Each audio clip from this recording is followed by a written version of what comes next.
कि आज आप केस को फेस कर रहे हैं, क्या है पूरा मामला, क्या चाहते हैं आप? देखिए, आज हम लोग SC/ST वर्गीकरण का जो पूरे देश के अंदर वर्तमान में सबसे बड़ा मुद्दा चल रहा है, और जो वर्तमान सरकार की जो गंदी मानसिकता के चलते हुए माननीय सुप्रीम कोर्ट में जो डिसीजन लिया गया है, और ये डिसीजन इसलिए लिया गया है कि सरकार के द्वारा हमारे पक्ष को मजबूती से सुप्रीम कोर्ट में नहीं रखा गया, और यहाँ पर SC/ST वर्ग को भाई से लड़ने का काम जिस प्रकार से बीजेपी सरकार कर रही है, तो ये इसका पर्दाफाश करने के लिए आज दिल्ली में आप सभी सम्मानित मीडिया बंधुओं से रूबरू होना हमने उचित समझा।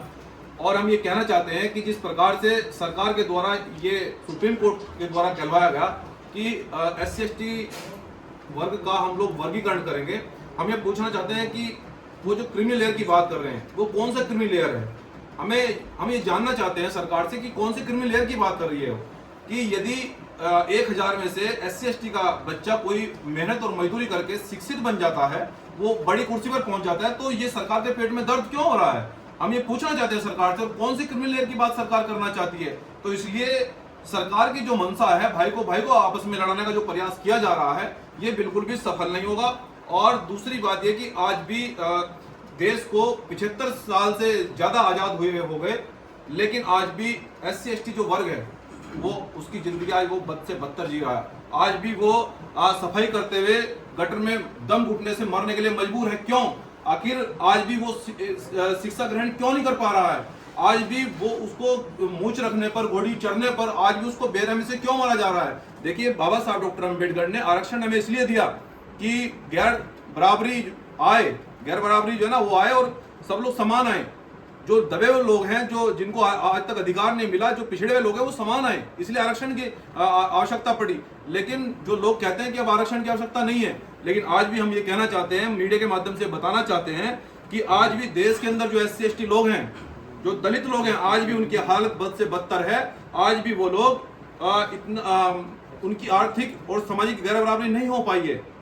और हम ये कहना चाहते हैं कि जो देश के अंदर जो IAS PCS लोग हैं, कुछ लोगों का, अपर कास्ट के लोगों का मानना यह है कि अगर क्या SC/ST में गरीब लोग हैं, हम इस पर भी स्पष्टीकरण देना चाहते हैं। हो सकता है अपर कास्ट में भी गरीब हो सकते हैं, लेकिन आरक्षण का मतलब केवल आर्थिक उन्नति नहीं है, आरक्षण का मतलब सामाजिक बराबरी भी है, जो कि आज तक SC/ST को नहीं मिल पाई है। इसका सबसे बड़ा उदाहरण यह है कि जितने देश के अंदर IAS और PCS हैं, जब अपर कास्ट के व्यक्ति को यह पता लगता है कि SC कैटेगरी का व्यक्ति है, तो उसके साथ में जातिगत उत्पीड़न किया जाता है। आज कोई व्यक्ति हेड कांस्टेबल या हेड मास्टर के पद पर तैनात होता था, वो रिटायर भी उसी पद पर हो रहा है, तो कहां आरक्षण दिया जा रहा है? हम ये कहना चाहते हैं सरकार से कि अगर SC/ST का वर्गीकरण होगा, तो आप लोग जो अपर कास्ट के लोग हैं, आप उसका वर्गीकरण क्यों नहीं कर पा रहे हैं? आप हमें बताइए कि SC/ST के जज सुप्रीम कोर्ट में कितने हैं? आप ये बताइए कि जितने भी हाई कोर्ट हैं सभी प्रदेशों के, जिला न्यायालय हैं, उसमें SC/ST के लोग कितने तैनात हैं? हम सरकार से डिमांड करते हैं इसको सार्वजनिक किया जाए, और जितने भी देश के सभी प्रदेशों में IAS और PCS की सीटें हैं, ये वो कितनी है, SC/ST के लोग उनकी कितनी सीटें उन्होंने दी हैं, इसकी रिपोर्ट सार्वजनिक करे। और जो आजकल खासकर हमारे देश के अंदर क्या हो रहा है कि हमारे वाल्मीकि भाइयों को भड़काने का प्रयास किया जा रहा है। हम ये पूछना चाहते हैं कि जो लोग इनको प्राइवेट ठेके पर जो हमारे लोगों से मजदूरी करवा रहे हैं, जो सफाई करवाते हैं, आज तक ये सरकार उनको सरकारी नहीं कर पाई, परमानेंट नहीं कर पाई, और ये आज हमारे अधिकार देने की बात कर रहे हैं। मैं अपने बहुजन समाज के लोगों से कहना चाहता हूं बड़ी जिम्मेदारी के साथ में कि इन बहरूपियों से हमें गुमराह नहीं होना है। ये वही लोग हैं जिन्होंने आज से कुछ साल पहले SC/ST में बदलाव किया था और हमारे अधिकारों का हनन करने का प्रयास किया था। लेकिन इस बार भी हम लोग संवैधानिक रूप से एकत्रित होंगे, अपनी डिमांड को सरकार के सामने रखेंगे। तो इसलिए सम्मानित साथियों, और हम ये भी कहना चाहते हैं कि जिस प्रकार से आज भी देश के अंदर SC/ST का जो आर्थिक और सामाजिक जो व्यवस्था है अपर कास्ट में, और देश के जो पूंजीपति लोग हैं, देश के कुछ ही पूंजीपति लोग हाथों में सभी उद्योग दे रखे हैं, सभी धंधे उनके हाथों में दे रखे हैं। क्या SC/ST के लोग धंधे करने की, उनको उद्योग करने की उनको अधिकार नहीं है? ये जानबूझकर सरकार उनको कई हजार करोड़ रुपए उनको लोन देती है, और जब SC/ST को लोन देने की बात आती है, जब SC/ST के लोग उद्योग लगाने की बात करते हैं, तो उनको गोली देकर टरका दिया जाता है। इसलिए हमारे लोग आज भी आर्थिक और सामाजिक रूप से पिछड़े हुए हैं, इसलिए वो ऊपर नहीं उठ पा रहे। इसलिए हम ये कहना चाहते हैं सरकार से, इसलिए हमें आज भी आरक्षण की आवश्यकता है। आज भी हम आजादी के इतने बाद भी हम लोग समान नहीं आ पा रहे, आज भी हमारा समाज पिछड़ा हुआ है। और हम ये कहना चाहते हैं कि आने वाले समय में जिस प्रकार से अभी 21 अगस्त का जो आंदोलन चल रहा है उसका भी हम लोग एक स्पष्टीकरण देना चाहते हैं कि जैसे कि 2 अप्रैल को भारत बंद हुआ था, इस बार हम लोग आंदोलन थोड़ा हटकर करेंगे, क्योंकि इस बार हम लोग सभी चीजों पर, क्योंकि ये देश हमारा है, जनता हमारी है, सरकार हम लोग चुनते हैं, देश को रत्ती भर भी नुकसान न हो, किसी भाई को, किसी व्यापारी को, किसी आने जाने वाले रोड पर व्यक्ति को कहीं एम्बुलेंस ना रुके। तो 21 अगस्त को जो हमारा आंदोलन होगा, मैं उसकी जानकारी देना चाहता हूं आप सम्मानित मीडिया बंधुओं को।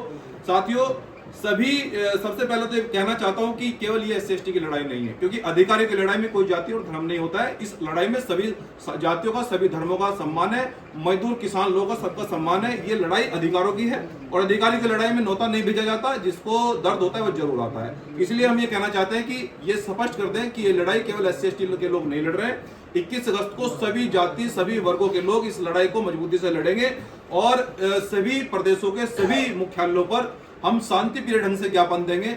जैसे कि कुछ लोग ये भ्रम फैला रहे हैं कि देश बंद होगा, कोई बाजार बंद नहीं होगा, बल्कि जितने भी बाजार में व्यापारी हैं उनको साथ लेकर, जितने भी संगठन हैं, देश के सामाजिक संगठन हैं, उनको सम्मान पूर्वक साथ लेकर इस आंदोलन को हम लोग मुख्यालयों पर ज्ञापन देंगे कि हमारी डिमांड क्यों है, आखिर SC/ST का वर्गीकरण किस प्रकार से नहीं किया जाना चाहिए, हमारी डिमांड और जितनी भी हमारी डिमांड है उसको संवैधानिक रूप से रखेंगे। इसलिए किसी प्रकार से गुमराह होने की आवश्यकता नहीं है। और मैं अपने बहुजन समाज के लोगों को भी ये भी संदेश देना चाहता हूं कि किसी प्रकार से गुमराह होने की आवश्यकता नहीं है। जो व्यक्ति असंवैधानिक गतिविधि 21 अगस्त को करेगा उसके खिलाफ निश्चित रूप से वो वीडियोग्राफी में, क्योंकि ये आंदोलन 21 अगस्त को पूरा वीडियोग्राफी में होगा, क्योंकि हो सकता है कि हमारे आंदोलन को जिस प्रकार से 2 अप्रैल में बहुत सारे बाहर के मनुवादी लोगों ने खराब कराने का प्रयास किया, तो बहुजन समाज के युवाओं को भी हमारा संदेश है कि पूरा आंदोलन वीडियोग्राफी में किया जाए। और यदि प्रशासनिक अधिकारी कोई हमारे आंदोलन को मिसगाइड करता है या जानबूझकर असंवैधानिक गतिविधियां पैदा करता है, ऐसी विद्रोह की स्थिति पैदा करता है, तो उसकी भी पूरी वीडियोग्राफी की जाए, क्योंकि उसके लिए सुप्रीम कोर्ट में एक बड़ा पैनल बनाया गया है। और आरक्षण पर हम एक बात और कहना चाहते हैं कि आज भी ऐसा क्यों हो रहा है कि एक पूंजीपति के घर में अगर एक बच्चा पैदा होता है, अगर अडानी अंबानी जैसे परिवार में एक बच्चा पैदा होता है, तो उसकी फोटो अखबार में छपती है राजा के रूप में। और आज भी अगर दलित समाज के या SC/ST वर्ग के बीच में कोई अगर बच्चा पैदा होता है तो बिना दवाई के मर जाता है। ये क्यों हो रहा है? आखिर ये कब तक चलेगा? हमें पूछना चाहते हैं, ये गैर बराबरी कब तक चलेगी? ये असमानता, ये आर्थिक गैर बराबरी, हम इसको किसी भी सूरत में बर्दाश्त नहीं करेंगे। और आरक्षण हमें देना पड़ेगा सरकार को। जब तक बराबरी नहीं आएगी हम आरक्षण लेकर रहेंगे। आरक्षण हमारा संवैधानिक अधिकार है और जिस प्रकार से सुप्रीम कोर्ट में हमारा मजबूती से पक्ष नहीं रखा गया, हम उस पर कहना चाहते हैं कि आर्टिकल 13, 14, 15, 16 का ये वायलेंस हुआ है।